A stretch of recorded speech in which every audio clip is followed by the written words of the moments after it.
Jonathan,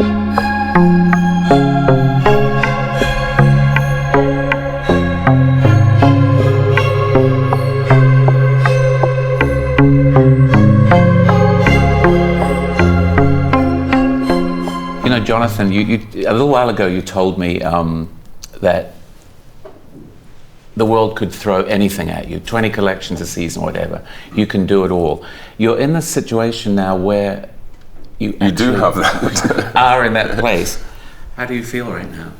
Climatizing, I think. It takes. I think you probably got me on a very good day when I said that. No, I think I'm getting there. I think it's taking a bit of time to. I think when you go into a new business, you're trying to understand it. You're trying to understand the people. You're trying to understand what is the flow. No, but this year I feel way more at one with it. Do you know what I mean? What's changed? What has changed? I think I am now coming to the end of the cycle of doing everything for the first time. It's quite frustrating when you spend time and there's no product in store because you don't know what to argue against. I mean, there's nothing to kind of see it on the street or see what's happening or what customers are saying. Now that since the beginning of the year, the product's in store, so now I can see what works, what doesn't work, what we need to do, what is resonating, what's not.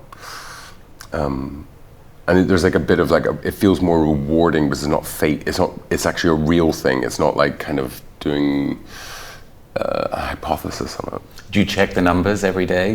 No. Do you look at that? I don't. But I kind of, but you can, I always go into the stores to try, if I'm anywhere near a store, I always pop in just to see what is the vibe. Like, you know, is what I always think, in the end, I always find it really fascinating watching people shop. Well, with Couture, you get an instant response, though, don't you? Yeah. You don't have to wait months and months. You get the feedback comes right away from clients and not just the press. So tell me about that experience, because that is the sort of pinnacle of the Dior pyramid. That is where it all comes from. This was very daunting, I must admit, because you're kind of, I had never done it. The client is this mystical thing, and you have to sell the looks that are in the show. You can only sell 3 of them. It's like it's a completely different genre of people. They have way more opinion, but this was really, I found it really exciting because, you know, I had redone the showroom into this sort of like Wunderkammer where you could go in and buy different things. So it felt like, I don't know, I kind of like this idea of like what would have been like if you were going to meet Mr. Dior, and like what is that feeling to kind of buy this one singular thing?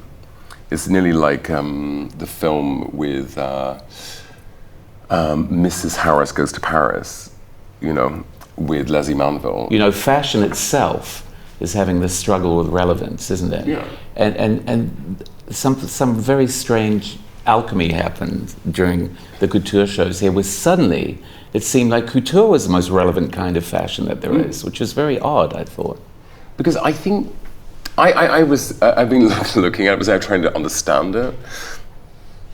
I think there's something where couture has the purest form of where fashion is, you know, because it's done by people. It's like, it's about craft, it's about making, it's about like, there is no sewing machine, it's all by hand. And I think it can engage with a larger audience because ultimately, you don't have to just buy, you don't have to be the person who's buying it. You can just see it as the kind of spectacle of it. And I think people like the narrative behind it.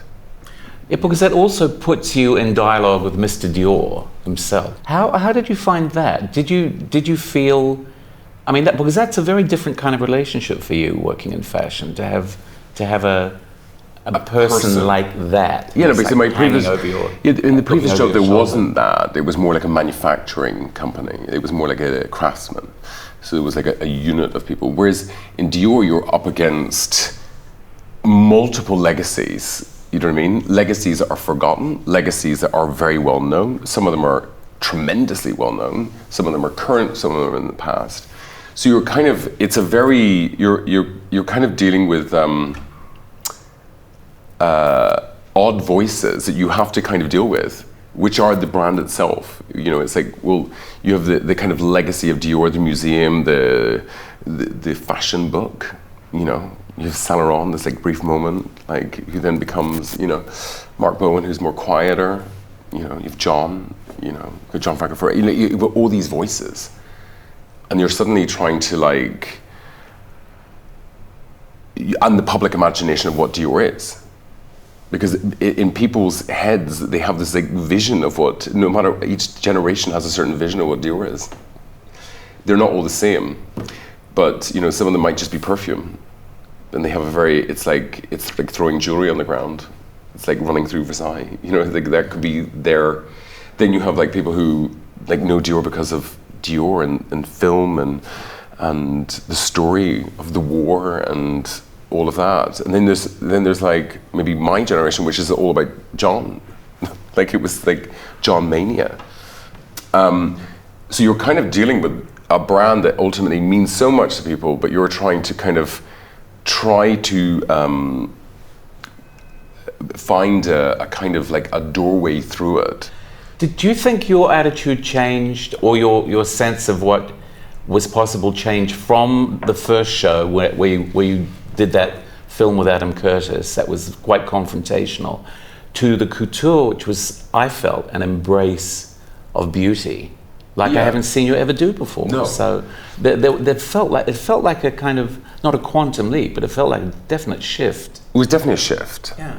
But I think for me it's more about how long you're there. Like, you know, I know it sounds like a really kind of basic thing to say, but like women's was done in 27 days. So whereas Couture, I had the time to sort of like get into the company, understand, meet people. So instead of just being like, I need a jacket, now I know that it is this person who will do the jacket. Whereas before it was just like, where is the jacket coming from? Like, who's going to make it?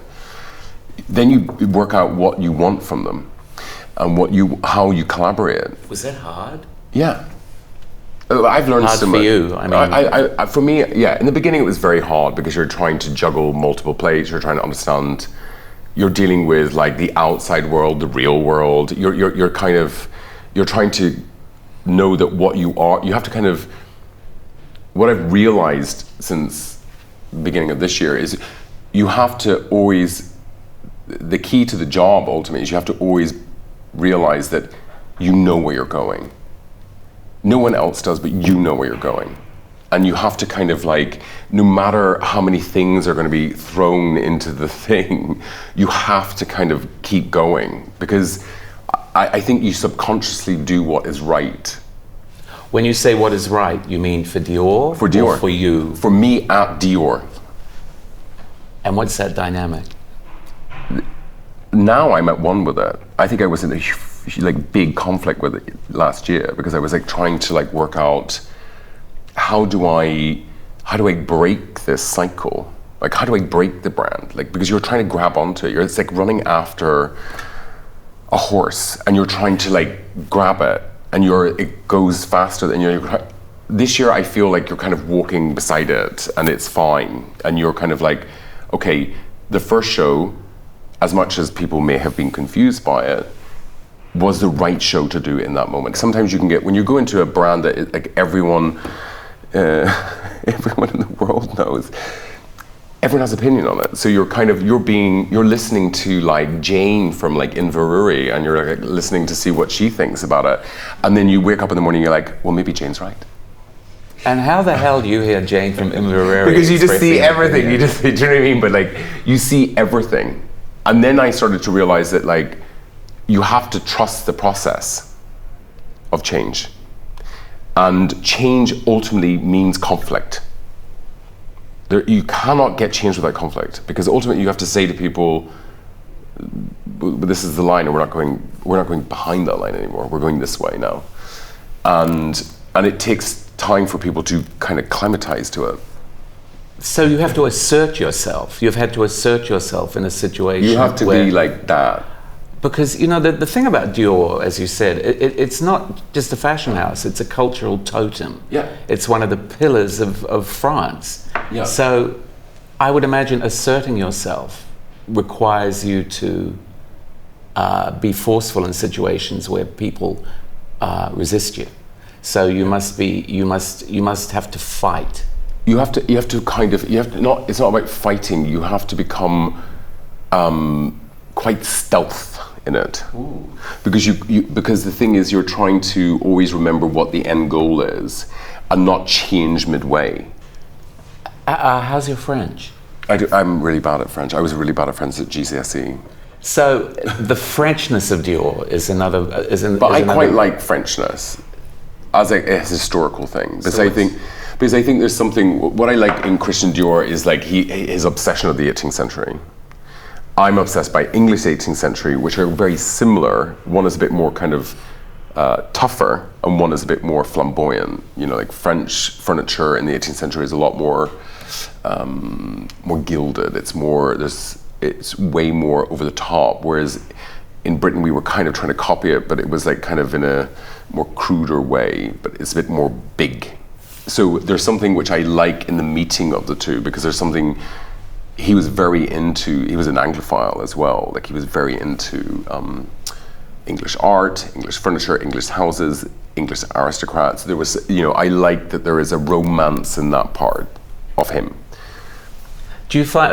Are you finding a surprising compatibility aside from that when you're actually in Paris, you're working here, you're in this kind of this center of French culture?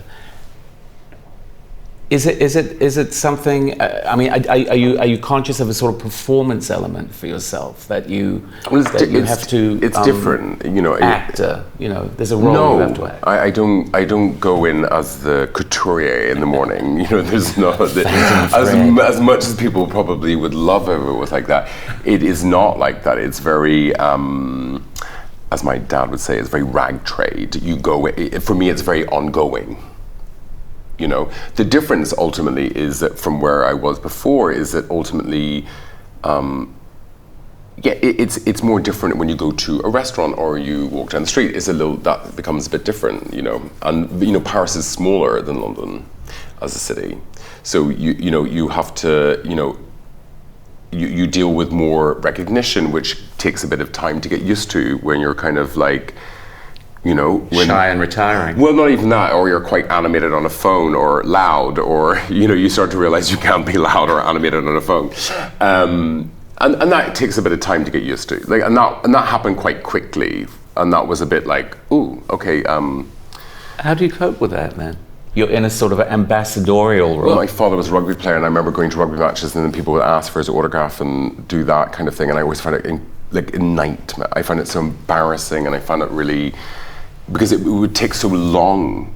So if you went to when I went to go and see my dad play rugby, it would take forever to get out of the place. My dad would talk forever to people. But it's part of, fashion has changed since I started in fashion, and fashion in the last 50 years has drastically changed. Because there is part of it which is about the thing that we all love, which is making clothing and doing it, but ultimately fashion has become part of the entertainment business. It suddenly became entertainment, and that's where I struggled last year, I think, a bit, because in my head it was just like, oh, it's like going to Levy, I'm going to take this job and I'm going to do the job. It wasn't like every single designer's moving, the industry's everything's in turmoil, it's going to be survival of the fittest, which one's going to win? And it was like, whoa, you would go on Instagram and you were like, oh my God, like this is a nightmare. And because it was very like, it was like intensified, because ultimately it became like, isn't it like a TV show? Because everyone was like, well, who's going to be at the next house, or what's going to happen? Who's like, which show is going to be better, or it became this like, it became quite intense. And it was not until I did the women's show that I realized, when this guy Jorn came, who was the assistant to Christian Dior, who's a very tall guy, and he came and he was like, came backstage before the show and he was like, good luck for the show.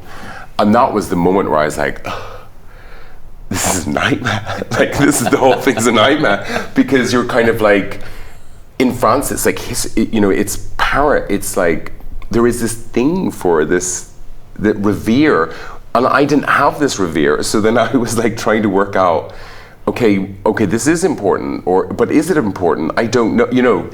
And it was not until like the show was done, I was like relieved. Like it was like a kind of like an emotional kind of like, thank God this is over, you know, because it was like there's no what is it going to be, whereas the men's was completely different. It was like very calm. It was very like two paintings in a room. You either liked the collection, didn't like the collection. It was very like here is a slow, and then I was like, okay, this is easy. This is going to be fine. It was not until Women's I was like, because the anticipation of it, you could feel it in Paris. It was like, which was quite exciting. I'm sure when we look back on it, it would have been like, it was a change. There was a big change in fashion of people moving. You know, it was like, and two of the biggest houses suddenly were changing at the same time. With two people who were very easy to sit opposite each other, you know, the same age, the same, and, you know, and someone who I can relate. It's irresistible tabloid stuff. Yeah, so you know, and you end up in this thing where you're kind of like, you're just about trying to do the collection, not dealing with like the old global picture of the whole thing, which everyone was like, you could feel, it was a very strange year. How sensitive are you to that sort of outside stuff? I am. I'm human. Like, I always thought you were a bit kind of. I think sometimes I probably have like a. I'm ultimately human. It can be tough some days because you're kind of like, but why? Like, why? You're kind of like, why do you not understand? Or like, why can you not just like, just give it time? Like we are nice. Or just be slight, you know. Like, but then you just kind of, then you just become immune. Like, which is scary as well. I was in a situation in the Levy where I grew with the brand. Now I'm in a big, you go to the big brand, you have to grow into it that way. Whereas in the Levy, it started here, people just got used to it. Plus, people didn't have expectation on it. So I was so used to kind of just like doing a landscape that didn't have a fashion language, really. It has a leather goods language, but it didn't have a fashion language. So anything, you could do anything. Here, there is a history of fashion language. So when you come, everyone's like, well, that's not Dior. You know, like the best is like, or like, coats are not Dior. And you're like, my coats are Dior. Like you would be like, oh, every single person, and you would be like, so then you realize that you have to just silo yourself in the end, you know, because there is the brand and then there's you, and then there's you and the brand.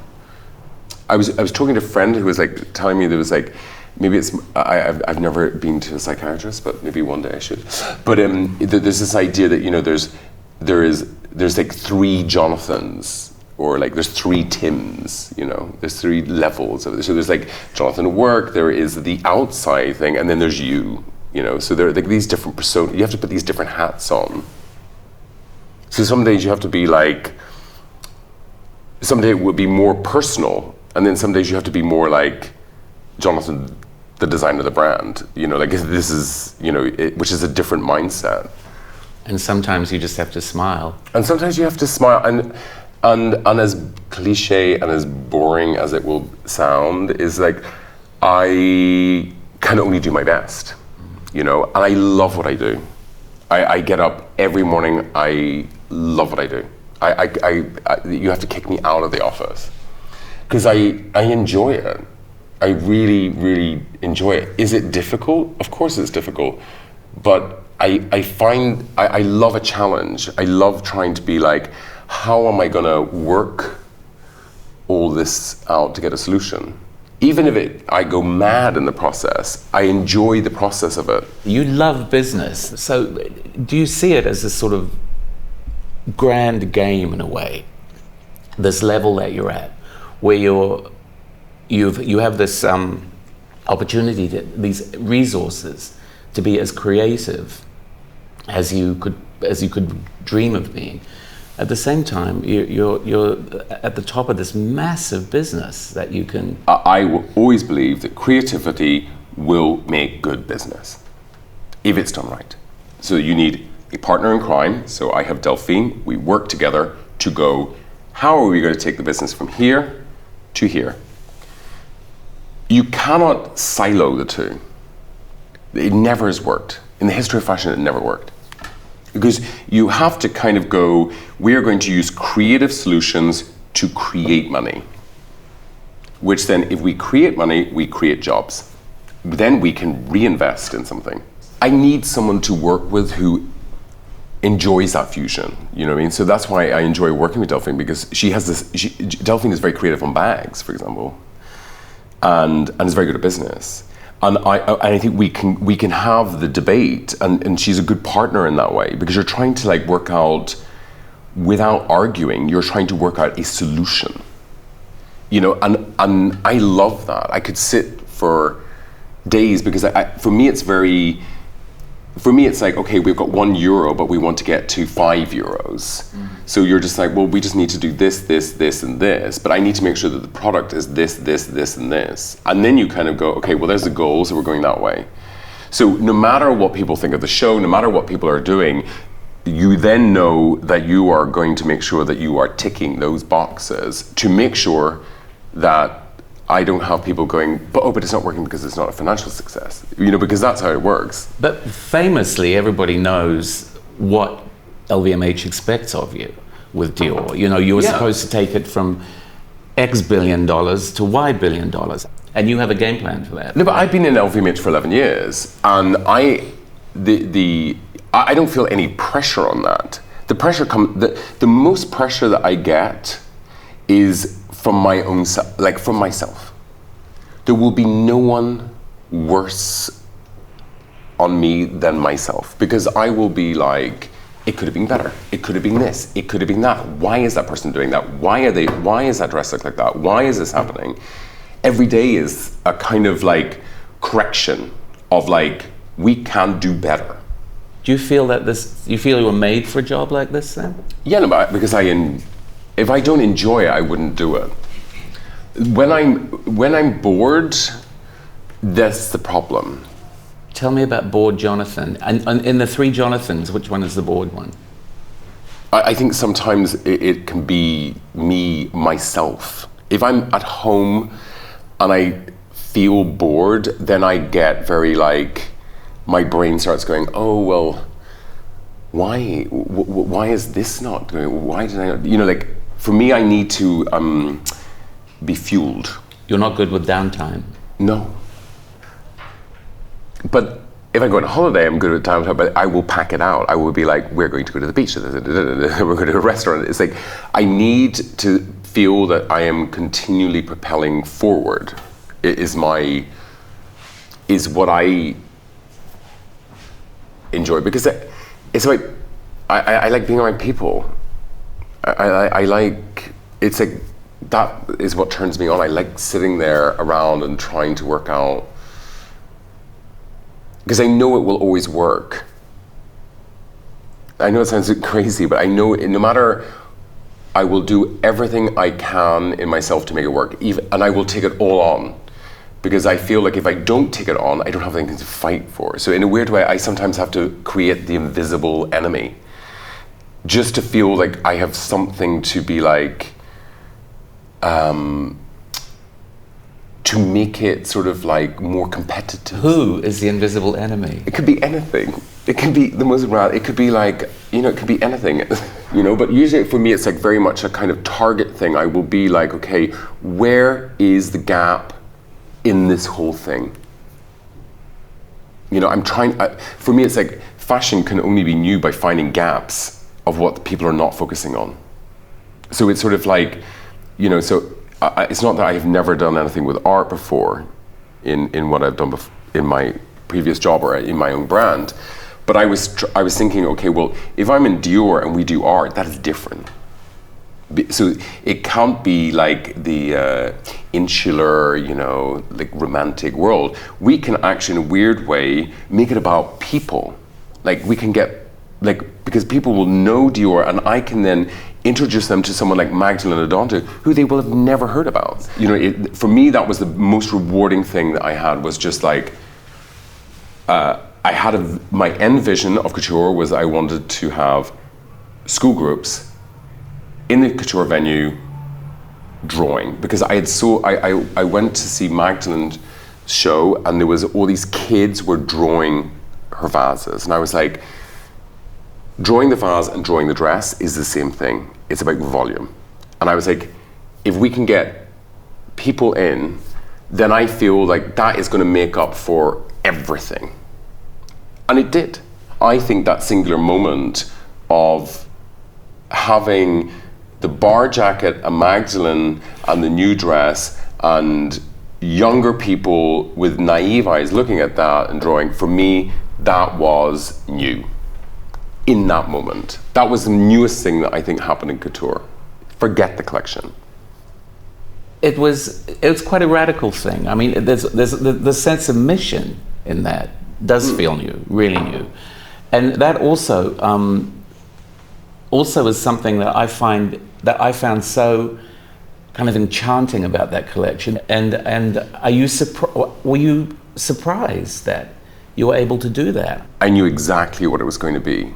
Like, I had worked on it for 6 months. We had requested the works. We had gone to the archive, and we had really got the exact dresses. We had the right mannequin, the right platform, the right plaster, the kids' book. Everything was done for it. That I knew what it was going to be. The collection, I was worried before. Like, I was a bit worried, because I think I had done all these shows, and people were like confused of what I was doing. No one was gravitating to it straight away, and I was like, what the hell is going on? Like, but then I was realizing it's like, this is a creative process. Like, you know, it's like, if I was to do the perfect show on day one, then you would switch off, because there would be no progress. It has to go through progress. That is what I really believe in. I really believe in you put the work out. And I think it was going to take a year for me to kind of put the work out. But just creatively, like with that couture collection, you talked about wanting couture to be the foundation of the whole business. Yeah. That will be the sort of crucible of ideas, which has always been the notion of couture, the laboratory, but it never really translates like that in real life. But it's like the kind of, like, in a weird way, if Dior does not have couture as some sort of like reality, fantasy, lab, making ideas, community, then for me it's the backbone of the entire brand. It's the because it ultimately is the top of the tree. So if it doesn't sit like this, then you can't build off it. Perfume can't go from it. Like, you know, what is the ambition? In a weird way, I believe that couture should be radical. I don't think by approaching of us going, okay, well, what do you wear? Ultimately, it is like, well, then what is the commerce solution to it? So you're already forcing it to a commerce. Instead of going, what is the idea? Mm. Like, what is the emotion of it? Because that's why we love fashion. That's why we all turn up to shows, or we like watching people wear it. We want to see what the emotion is of it. The desire. Yeah. When you're at home, when you're the third Jonathan, is this what's in your head the whole time?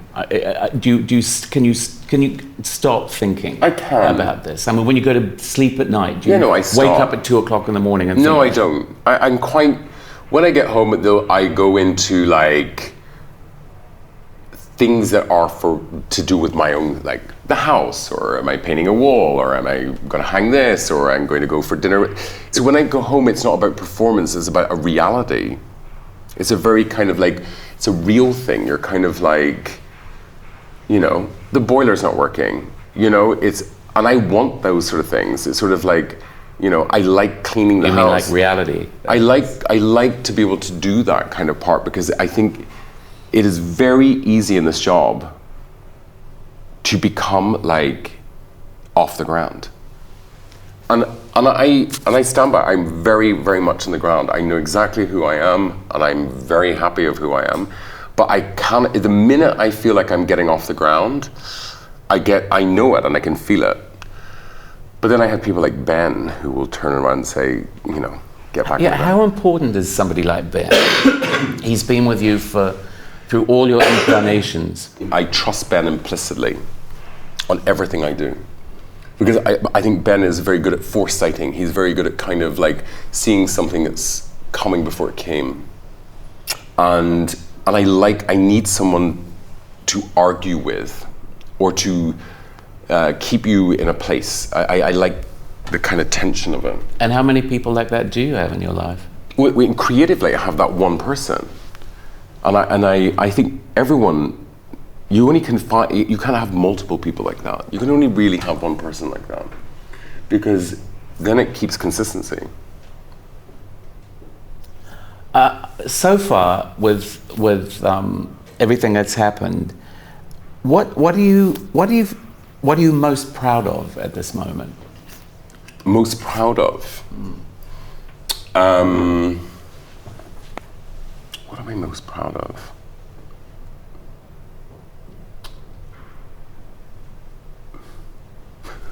That's a very difficult question, Tim.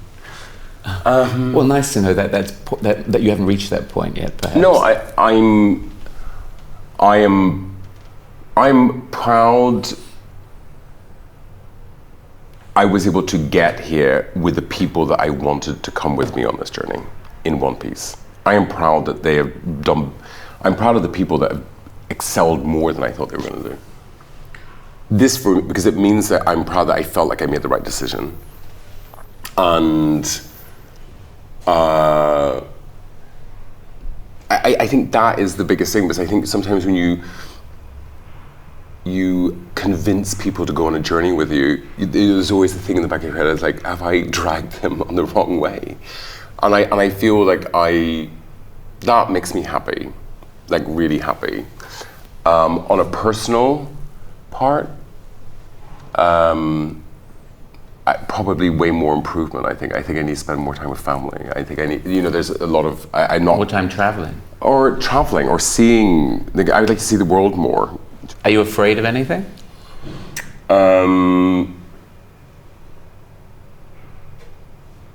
At the moment, no. I think ultimately I'm always afraid that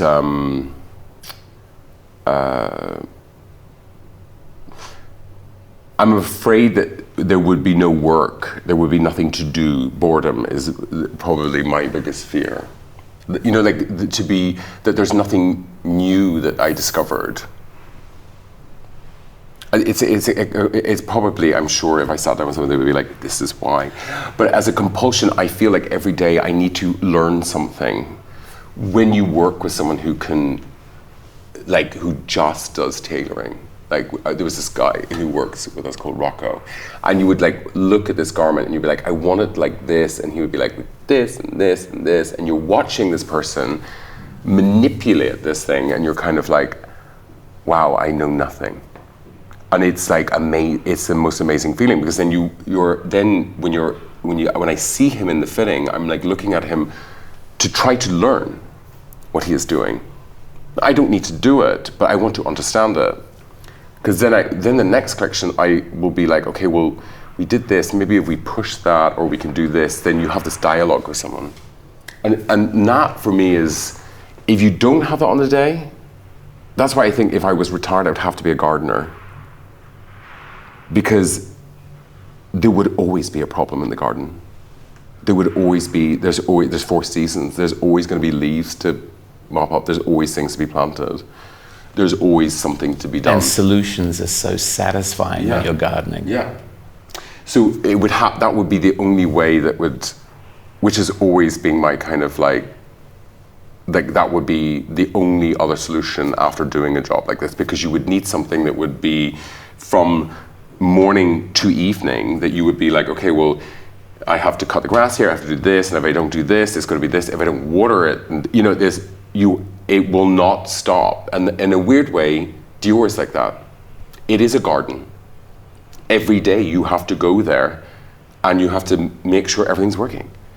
You have to give everyone airtime.